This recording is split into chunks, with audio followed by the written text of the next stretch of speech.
Hello guys, this is Carlos. Today we are going to learn something fascinating about the topic electrolysis from chemistry. Alright, one thing students don't know about this topic is that there is a huge trick concerning this calculation. Alright, let's move to the first question. Let's read the question. Calculate the mass of aluminium metal that will be released after passing a charge of 0.30 faradays through molten alumina. You have been given the molecular mass of aluminium to be 27 gram per mole. Alright, so before we move on to the trick, let's go by the normal procedure. Alright, so during the electrolysis of molten alumina, aluminium is deposited at the cathode. So the equation is given by Al3 plus aqueous, sorry for my handwriting, plus 3 moles of electron moving into Al solid. Alright, this is the equation. Okay, so from Faraday's second law of electrolysis, the amount of substance N is inversely proportional to the number of electrons. Okay, so the N represents moles, as we all know, and the Z represents the number of electrons. Now, rewriting this equation well, we get NZ equals F, where F is the quantity of charge. The quantity of charge.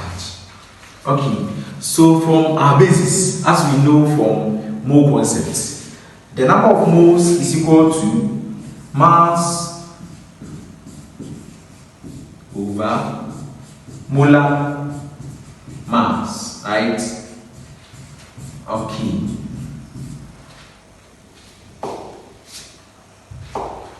So N equals M over capital M. Now we can substitute. Let's make this one our equation 1. Now we have this one, NC equals F as equation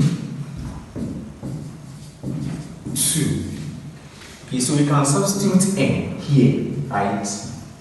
So we get M over capital M times Z, all equals F.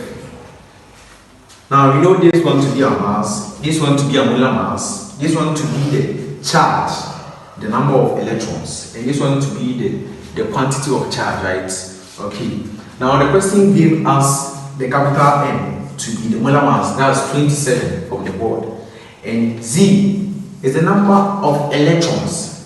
So from our previous things, we saw that the number of electrons is 3, so that should be our Z. Okay, so finding mass means that you have to make mass the subject. So small m equals capital M times F all over Z. Now we have capital M to be 27.